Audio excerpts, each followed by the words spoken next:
Jenny, it is 8:01, so why don't you kick us off here this morning? Let's go though. We'll find a slideshow. Good morning, everybody. Welcome. Thank you for joining us as always. If you're brand new here today, welcome. It's the beginning of the year, beginning of what we like to call a new season. We have 6 in a row coming up for you. So those will all be available for registration soon. Greg will run us through the logistics, but whilst we just take a moment to start this morning, if Zoom hasn't been your home place, you might want to peek at the chat and the Q&A and see what's available to you within there. The photo, if you're looking at your screen, excuse me, and we totally expect that some of you are not looking at your screen, but if you are, you can see a picture of downtown Calgary. We are situated, the main location of SAIT is kind of up on the hill above Calgary, traditionally known as McKintis, which is where two rivers meet, the Bow River and the Elbow River. This is located on the traditional territories of the Blackfoot and the people of the Treaty 7, which includes the Siksika, the Piikani, the Kainai, the Tsuut'ina, the Îyârhe Nakoda of Bearspaw, Chiniki, and Goodstoney. And it's also home to the Métis Nation of Alberta.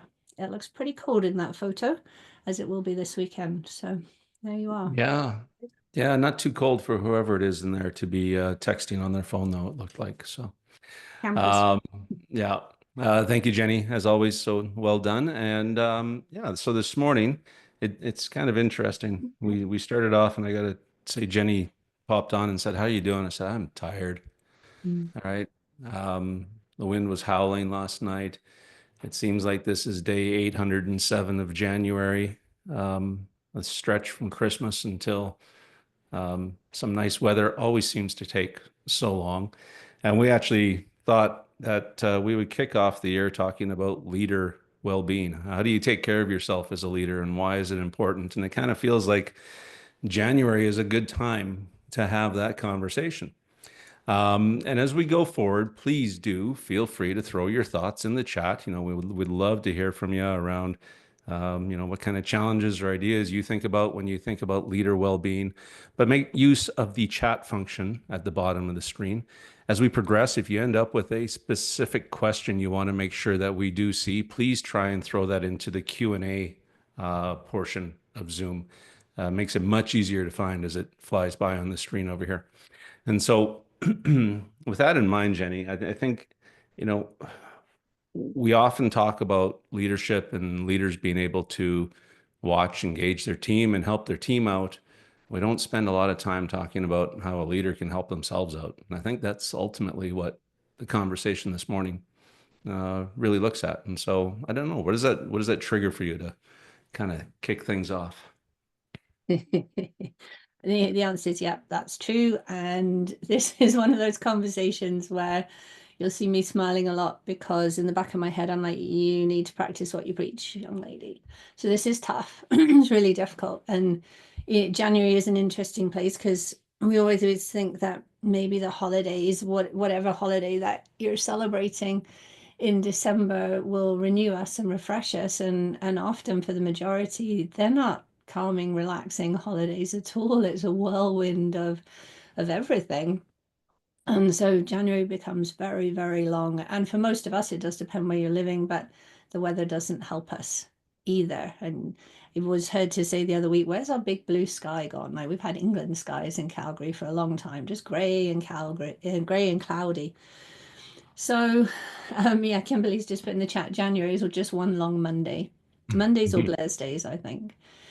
So this is tough because it's the beginning of a year. Everybody comes back wanting to hit the ground running and elevate their performance. And as a leader, if you're not looking after you, you're going to run out of stuff to give. And what that stuff is, it kind of, you often hear the analogy, what's in your cup? And if you're stressed and overwhelmed and hanging on by a thread, you haven't got anything to give your people when they need it. And it's just not healthy for you either. Mhm. So the question always becomes where to start because we're already too busy, we're already over capacity, we're already overwhelmed, and everybody goes, I don't have time for this. Yeah. I think the one thing that I always It's funny, as I was thinking about this morning, I wrote down cliche, you know, make sure you put your oxygen mask on first, because we often get into this conversation, and that's the one thing you hear. And yeah, okay, put my oxygen mask on first. But, you know, part of being a leader is uh, it's not it's not necessarily sacrifice versus self, but there is maybe a little bit of that in there where, as the leader, it's your job to take things on for your team. It's your job to set the tone. It's your job perhaps to dig in a little deeper when maybe you don't feel like it. I don't know. I can see by Yeah. your face that maybe not. But No, I it's a think, yes and. It's always a yes and. yeah, I think you know what I'm getting at, I right? do, I do. And there's your and. Um, so first off, that put your oxygen mask on first. The key is you've got to know where your oxygen comes from. So Mm, there's a lot of sense in that, but our oxygen is really different for all of us. And so, maybe it's as, I don't want to brand it as simple, but what's the music that you're listening to? How are you approaching the day? How are you moving through the day? There's a lot of mindset tied up in this. There's a lot of health tied up in this.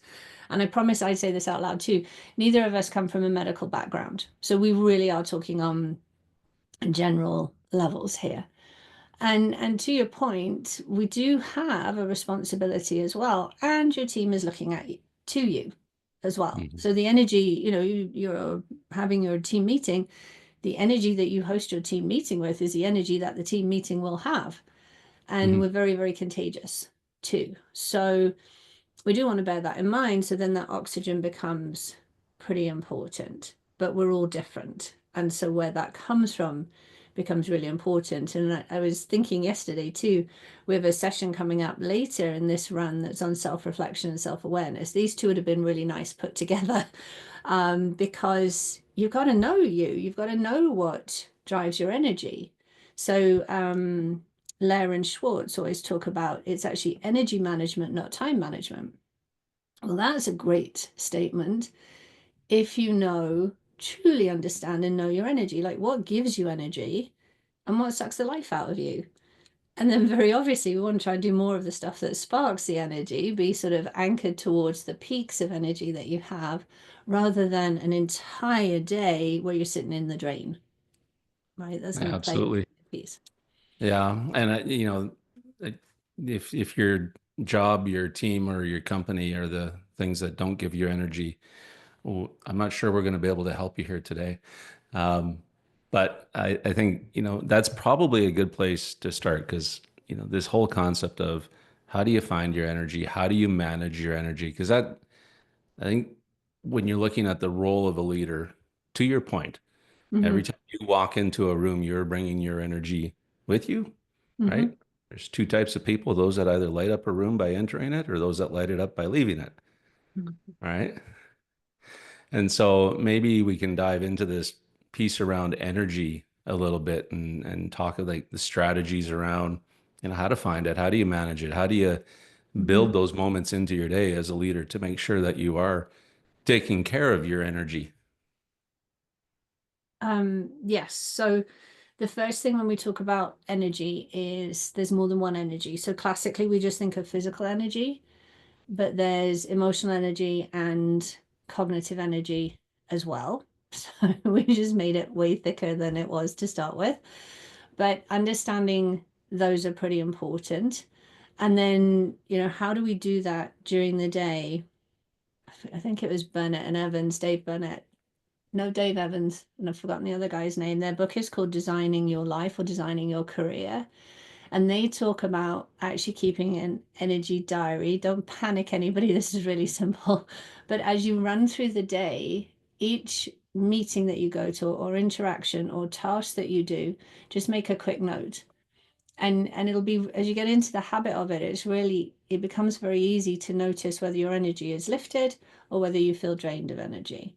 And that helps us to understand where we might need a better transition. If there is a constant person or environment, and you have to be there because that's part of your job, but it leaves you drained and it leaves you needing that sort of downtime or oxygen time to tie into what we were saying earlier, then we need to build that in. And one of the practices you've talked about recently is, when the meeting ends, you've blocked time in your calendar Yeah. to transition.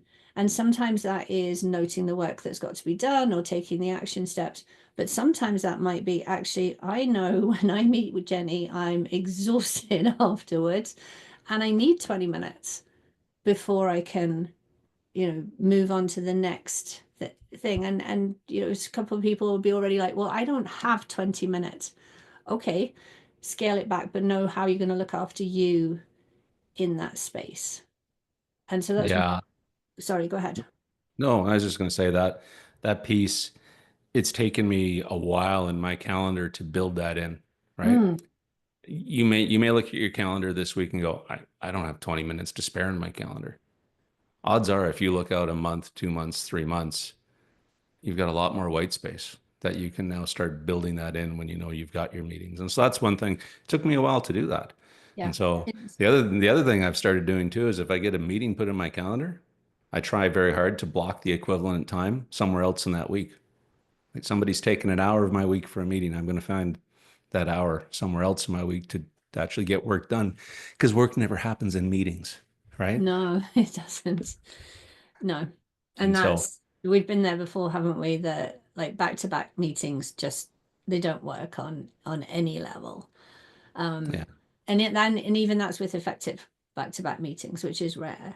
The one thing we mentioned in there that I think is worth noting too is this idea of transitions and understanding just how many transitions we have in the day and making use of your transitions. That's a real energy play within there. So if you are working face to face, you'll have a commute. Okay, how are you using your commute? What are you doing on your commute? What mental energy? What are you even thinking about on your Hmm. commute? If you're not, if you're working virtually, there's a space between me and my door. And so where's the pause before I transition into the next piece? And transitions hang out all the way through the day. Once you start paying attention to them, it's incredible how many we have, and we can use them and use them for good for us and eventually for everybody else too. Yeah, there's a degree of intentionality in there that you Yes. need to start thinking about and building in.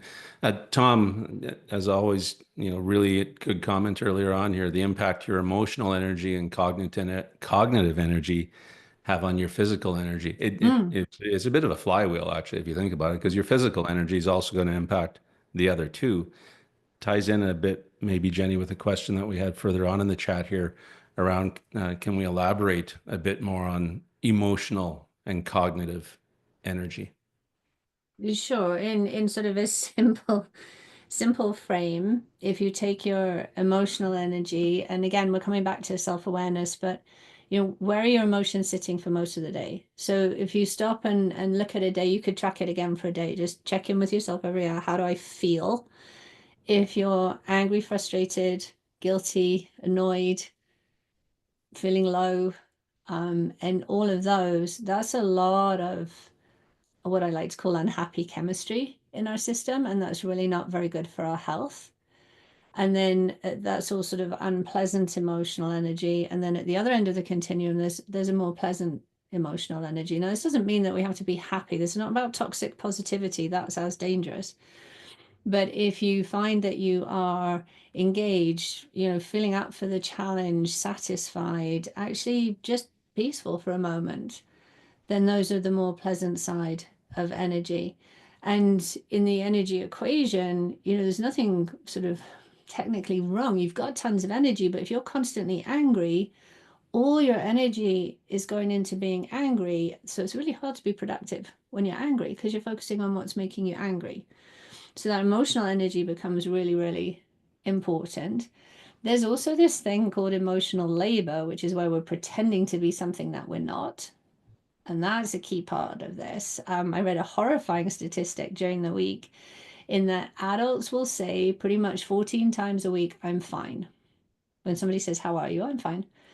And in fact, only 19% actually believe that they are. Like this, we're just masking the whole time, which makes it even harder, especially harder for leaders who are keeping an eye on their team. Yeah, I was just going to say, and I wonder how much more leaders mask because they feel they Mm, have. yeah, potentially. right? Yep. And I think I just completely lost my train of thought, is what I think there. So That's okay. Well, I can fill in for you because I didn't talk about cognitive energy. thank you. Cognitive energy is literally as it sounds, it's our thinking energy, our mental energy. So, if you are constantly having to make decisions, that's a lot of cognitive energy. If you're involved in very complex technical work, that could be a lot of cognitive energy. So I think it was Barack Obama who had an entire wardrobe of white shirts because he never Mm, had to make the decision on what he's going to wear that day. Okay, so the low value decisions, make them as simple as possible, is an yeah. example. Yeah. And then the one day he decided to wear a tan suit, we all know what happened, but that's an entirely different conversation, right? And so see what happens when you actually make a decision and go outside your norm or your comfort zone. But I think the cognitive piece, and that's where I was going here, was this whole thing around. Um, so we've talked about the energy. A Mhm. lot of what a leader has to do during the day is make decisions. I don't know how many decisions we all make on a daily basis. I've seen a statistic around that before, but as a leader, you're also making decisions that impact others. And this whole Yes. concept of decision fatigue and the mental and cognitive power that it takes, I think there is something in that piece too that really plays into this in terms of being able to manage your energy, manage your time, manage your well-being. How do you think through your day as a leader and make good decisions? How do you recognize when you should maybe not be making a decision? Mm-hmm. Again, you really have to know yourself. There's some techniques out there around sort of batching decision making. So if you have a lot of similar, I don't know, similar projects, similar contexts, keep them together. And so, because if you're constantly switching contexts in terms of how you have to make decisions or degrees, that in itself is quite tiring. But this really depends on how your work is set up. I think, a couple of the easy things is what's your prioritization technique or framework? And don't make that once and then think that that's it for a long time. We constantly have to revisit that. And I'll, remind everyone from our conversation on prioritization, which might have been the last batch of conversations we had, is that prioritization is actually about here's what we will do and here's what we won't do.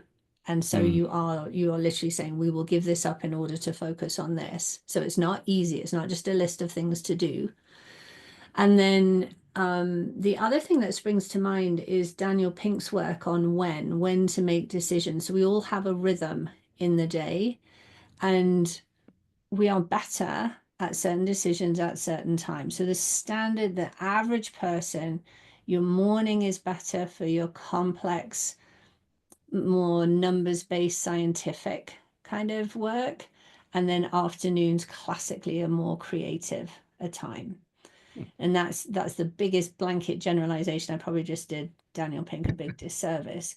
But it's about knowing like what's your rhythm and how do you work in the day. Like we all have that slump in the day, and those who are early risers, their slump comes earlier in the day than the rest of us when it hangs out typically after lunch. And we're like, oh well, we'll write the next hour off because we're just gonna have clickbait going on here. Well, if you know that's you, have all your quick and easy things to do in that slump time, or maybe plan that's when you'll take your 20-minute walk and refresh and revitalize. yeah.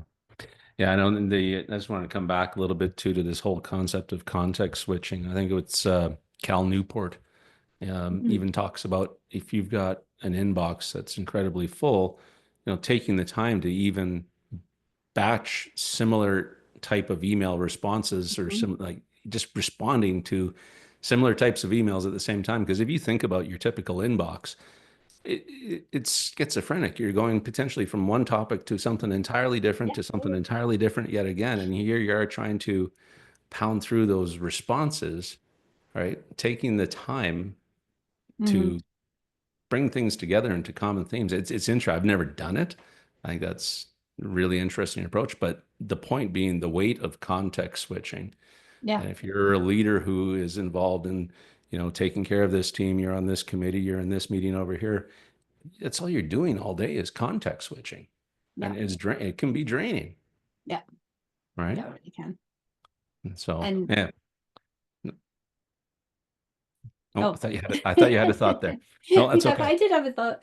But in that context switching too, if we're sitting the whole time, then we're Mm, also not helping ourselves even back to that energy and that physical piece. So, within those transitions, when can you stand? When can you move? It's about moving far more than we do. yeah. Um, and again, the thing I keep coming back to in this conversation, or just this thought around leaders feeling they've got to do it all. Mm, And maybe hey, this is typically where I'm projecting. This is the the self-diagnosis portion of our conversation. But the, perfectionism or the leader feeling they have to, do you not, it's this whole sense of when are you vulnerable? When are you not vulnerable? When do you share with your team? Listen, I can't make this decision right now. I, there is a piece in here that I think some leaders often make more of than they should or that they have to. It's okay to be human as a leader. It's okay to show your team that.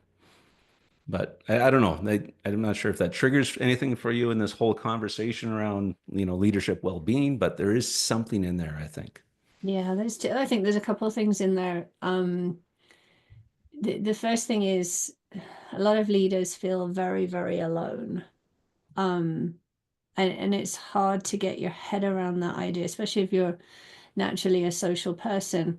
Statistically, I think it's 1 in 5 adults are actually lonely, period, especially Yes. post-pandemic.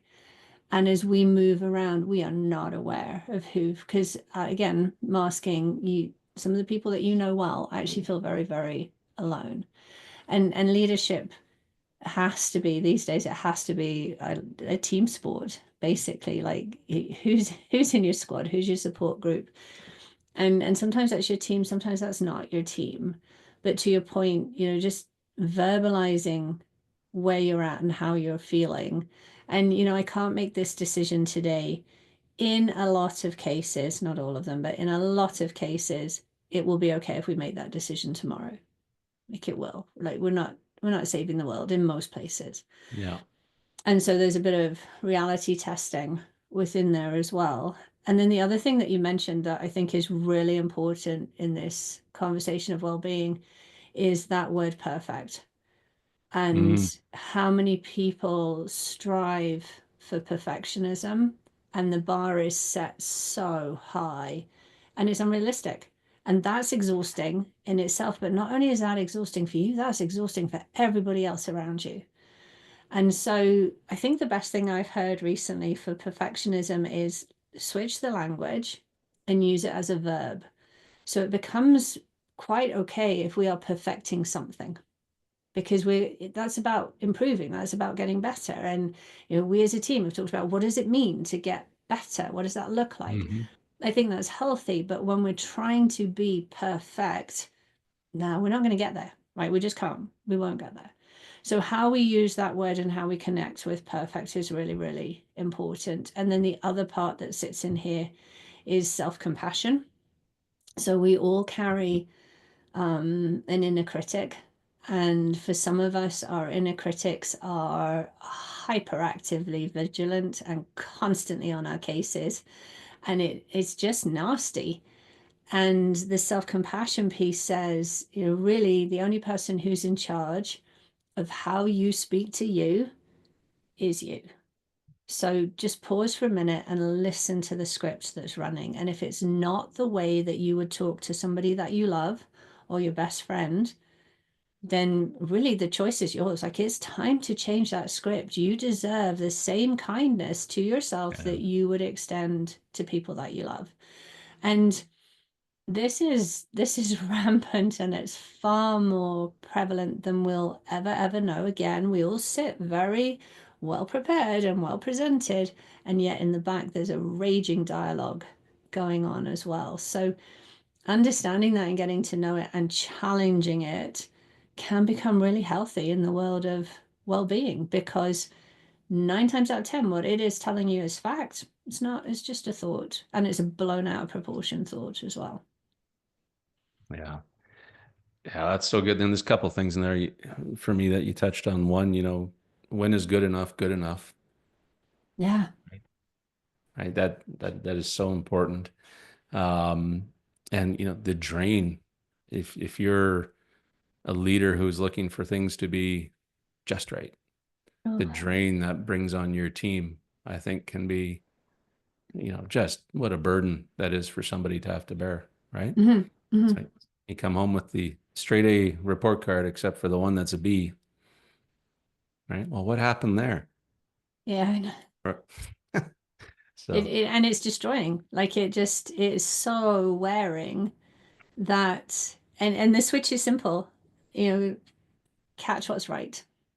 And we can always improve on that. Like it is always about, can we be better? Can we do it better? I'm all for that, but catch what's right first. Because back to that chemistry that we were talking about, the unpleasant emotions, if you haven't quite got it right, your emotion is going to hang out in that unpleasant end of yeah, the continuum. Whereas if somebody says, hey, this is great, and here's why, like get all the points that come behind with that.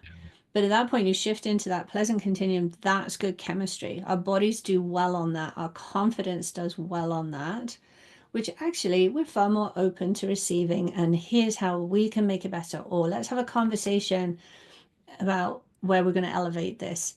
If that's relevant, that's the other thing too. There's a time and a place. yeah, no, absolutely. We have a question here that I want to get to because I think it ties in well with something else that you and I chatted about beforehand, and that's the concept of boundaries. Because Okay. boundaries, I Yeah, think, plays well in here. it So, does. any recommendations on dealing with the mental load when somebody or a group of someone's comes to you for things they should either know or could easily look up themselves, but come to you for the information? This, this happens so much, doesn't it? They come to you because you're nice, because you're kind, and because you've helped them before, and you're open to them, and so Mhm. you get what you tolerate here, and that doesn't mean you have to slam down the doors. It does become a bit of a process. So assuming that you have given them the information already, I think this starting place, if we're going to come from kindness, because they're in a place themselves as well, is okay, I showed you this last time. This time I'm going to ensure, let's make sure you've got some notes this time. And then when they come back, okay, head to your notes. And you're going to have to basically escalate that assertion. There are some really cool ways that you can very quickly make a video of how to do something. Let's say it was something on a computer or something like that. Um, our kids use them all the time. I can't tell you what the software is at this point, but even my son will send me something, Mum, this is how you do it, so that I don't ask him anymore. Um, it is about setting boundaries, and sometimes it's the harder conversation in lines of, Jenny, I noticed that you're always coming to ask me about this one particular thing. Have I said something that's not clear to you? Like check that out, because it is possible when we know it really, really well and we give it to somebody else, if we're not making sure that they've got all of those steps, we may not have given all those steps because it just comes to us so naturally. So sometimes it's checking that, has what I said made sense, that you can do it from start to finish? Because I'd love for you to be able to take this on without having to feel like you need to ask me, or I'm playing with words here, but within that Yeah. context. Yeah, and it's I had to chuckle. April had a comment in the chat, the quintessential passive aggressive, as per my last email, right? I think you've expanded on that a little bit more. But there's maybe there's a time and a place for that. But yeah, I had to chuckle when I saw that. Know you Um, people. Know you people. no, exactly. So maybe you can touch on just this whole concept of boundaries a little bit more then, and how do we make sure we set them? How do we communicate them? How do you go about doing this if you've decided now as a leader, I need to start doing this when perhaps I haven't been doing it for some time because all of a sudden your team could see that as what the heck's going on here? Mm. So I think the key with boundaries, the first thing to remember is when you set a boundary, you set it for you, not for other people. So this is about you, and it has to tie very clearly to what you need or what your request is. And likewise, a team can set a boundary. So boundaries is one of the conversations that doesn't happen enough in the workplace because we find it difficult and we find it awkward. So if we can normalize it, then that becomes quite healthy. One of the easiest ways, I think, to normalize a boundary conversation is to start talking about non-negotiables. And we all have them. You and I have chatted about these before. Most times, in a little bit of thought process, you can find your 3 non-negotiables. And those are the areas where you find it easy. Like, this is the line. Don't push me over this line. In fact, you can't push me over this line because this is not negotiable. And that's a great place to start if you have nothing. If actually, this is on one of our slides for later. If this is brand new to you and you're getting really stuck and how to sort of voice that to somebody else, the language that works a lot of the time is I have promised myself. And as humans, we understand promises, and we really don't want somebody else to break a promise. Like that's just the general ethic that we show up with. And so if you say, I have promised myself that I am going to turn my computer off at 5 o'clock every night, I'm not available, right? My job is not 24/7. Our working hours are this. You don't have to say all that, but I have promised myself that I will switch off at 5. It's easier for people to run with that, to work with that. So that's one way that we can begin that conversation. I think as a leader, you can help your people too. You know, where are your boundaries set? Where would you like to set a different boundary? What does this look like as a team? Where will we set our boundaries as we move forward? And that actually helps the prioritization conversation as well, which in the long run, you've got 2 elements of well-being there because now we're doing the right work at the right time for the right people. That's where value and contribution come from. The other thing that I'd say for boundaries is what's the expression? Give them an inch and they'll push you a mile. Like just watch for boundary drift. We set it and we get on a good run and we're doing great. And then it just starts doing this. Yeah. And so keep an eye for that because you can pull it back in again if it's not serving you within there. And it's a conversation that continuously needs revisiting. Yeah, and I like that, make it about you, not about them, because in that instance, you can say, "Hey, listen, I've let my boundary get away from me here," Yeah. right? Yeah. The idea of calling it a promise, I think the other way I've heard it described is, I have a rule. I think it's Shane Yeah. Parrish. Shane Parrish, I heard Yeah, he speaking does. about Yeah. this, and it was Charlie Munger or somebody who basically say, "Well, I have a rule that I will not make a decision on this in the same day that I hear about it." So Yes. my rule Shane is, Parrish. and Yeah. and Yeah. no, And it's nobody that argues with a works. rule. Well, some No. people argue with rules, but right. Oh, The beauty of that one too is because we set them for ourselves. If your rule is this, we're very rule abiding for the most part. mhm. We do not have 3 questions later. But that rule piece, it's easier for us to stick to it. Yeah. And so that just helps us to start to behave into the way that we want to show up. Yeah. Well, and to be fair, it's not really a rule around the 3 questions. It's probably not even a boundary because I haven't set the boundary that I only want 3. It's perhaps maybe more of a general expectation that we talked about to start with, but Yeah. it ties into a question here. Are boundaries and expectations the same thing? No, I don't think so. You just labeled it beautifully. And the interesting piece too, and I play with this, I go backwards and forwards. Do we want to talk expectations or possibilities? And Mhm. and sometimes the word possibilities doesn't work, but a lot of the time, if the expectation is too explicit, it becomes a ceiling. And then, okay, well, I've got 3, I'm good. Whereas where we've got that area within there, then we've got that possibility of actually there's 2 more that would be really, really brilliant. Let's stick those in.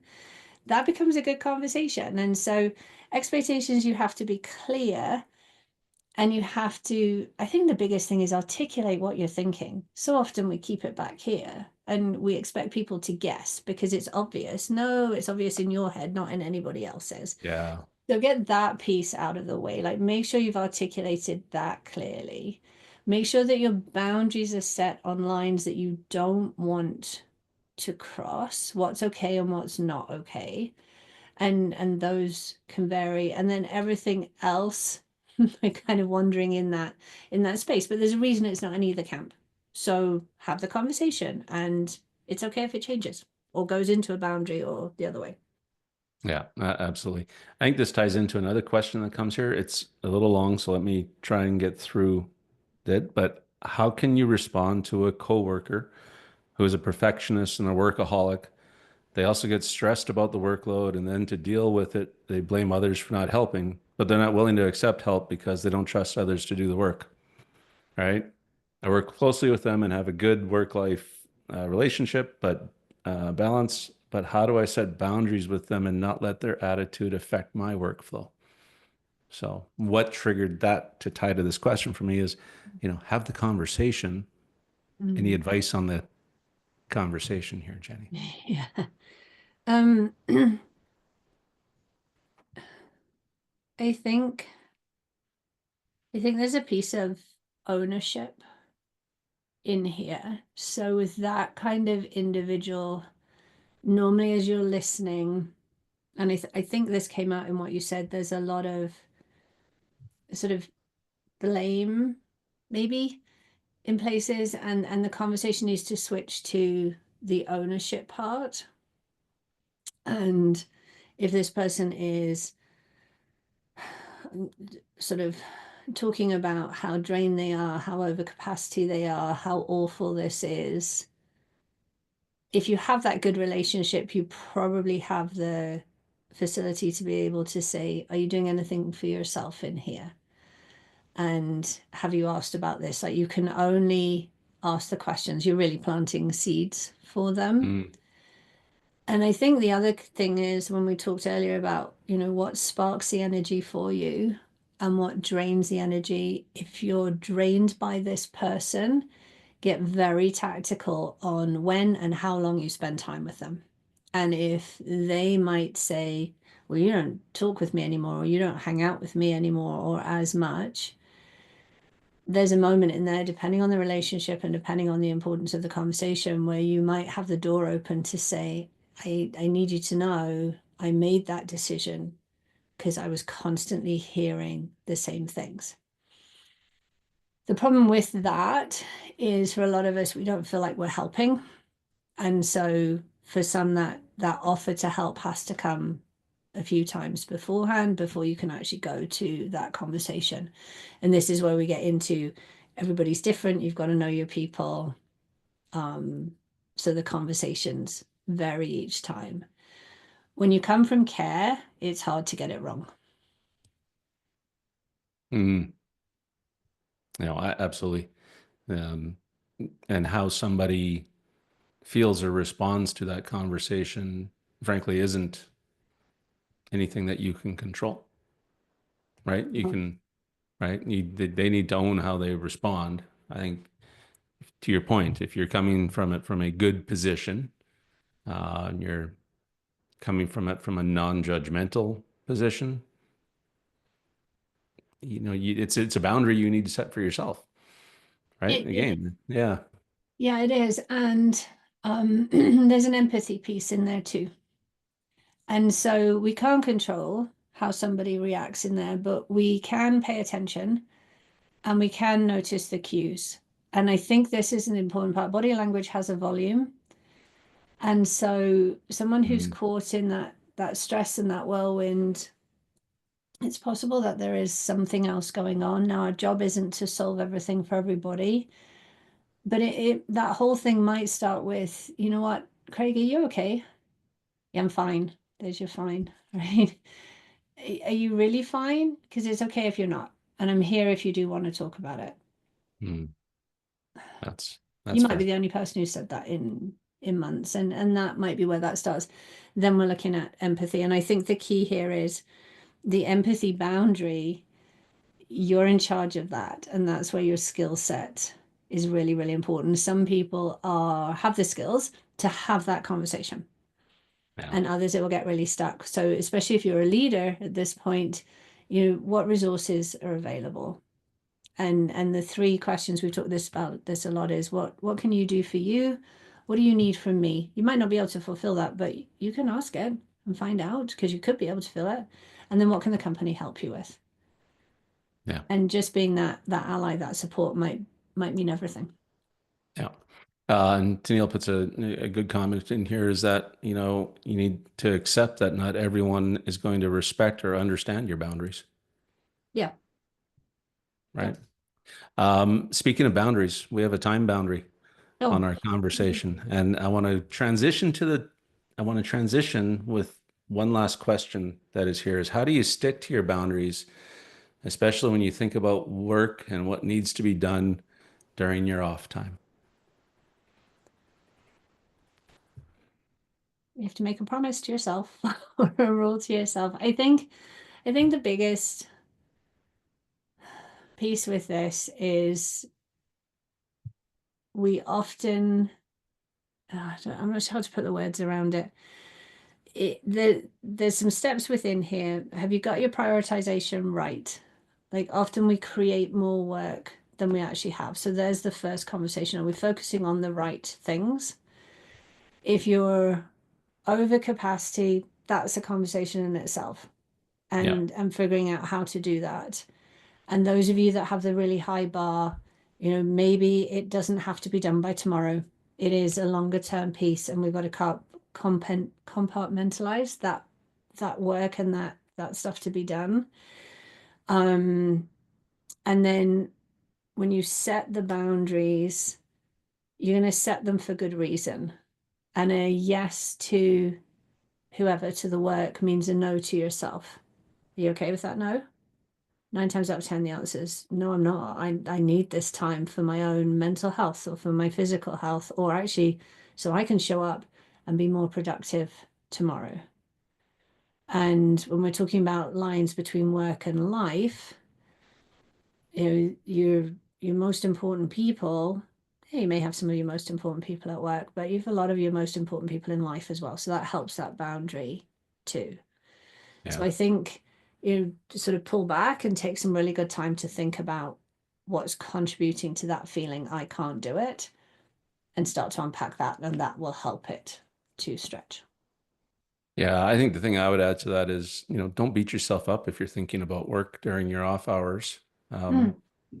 You, you're probably doing that too because you like what you do. Just as I would say, nobody asked us, you know, I find myself thinking about my family and my personal life while I'm working. How do I stop doing that? Right. And so I'm being a little glib, but there is that side to it. Cal Newport has some really interesting stuff around creating shutdown rituals at the end of your day.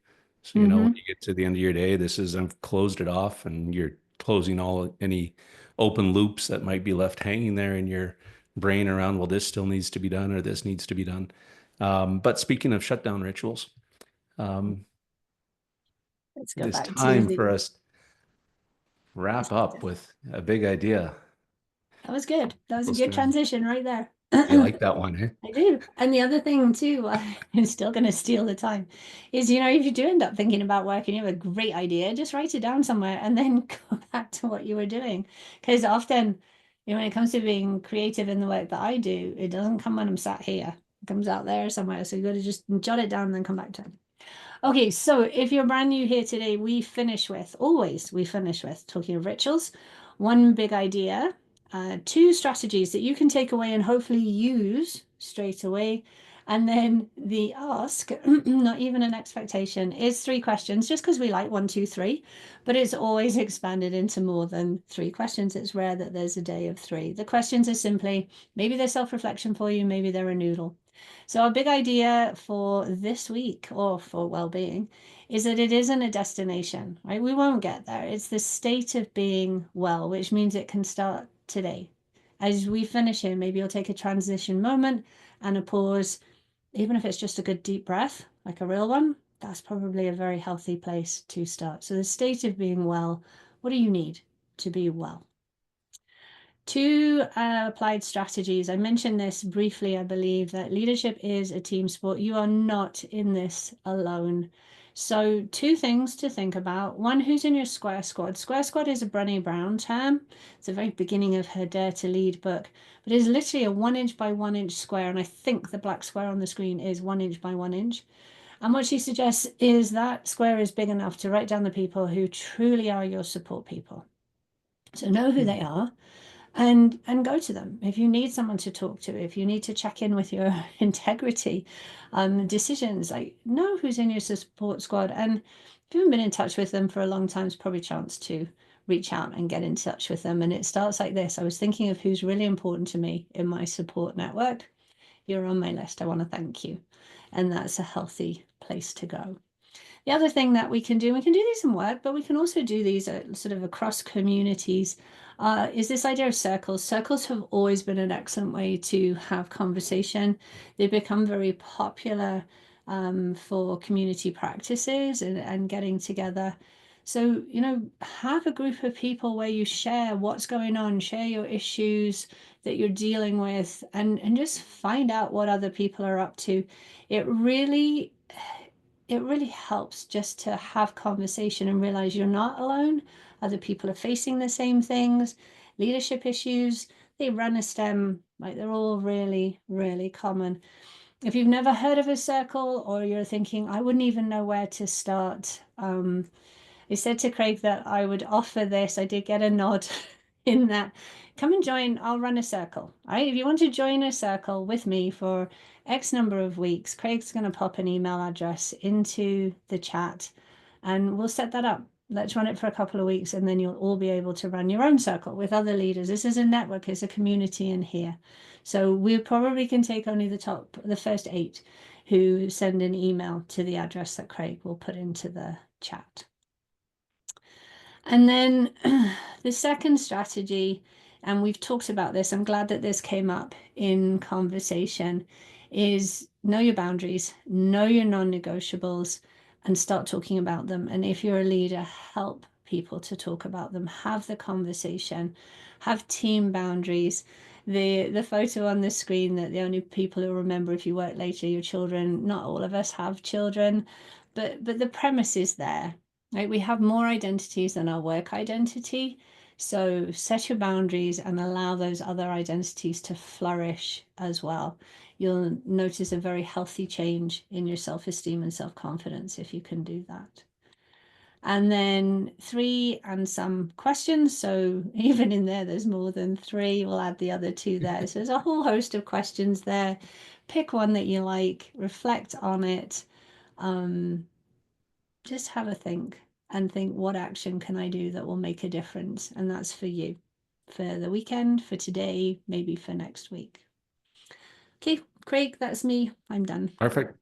Thank you, Jenny. Thank you, everybody, for joining us for the first one of the year. Yeah, it's tough to believe. We're closing in on 80 episodes, and there's no way we could do this without all of you joining us and contributing to the conversation. We greatly appreciate it. And Jenny, I appreciate you. Thank you for all that you do and bring to these conversations, and have yourselves a warm weekend if possible. And if not, well, stay safe in that.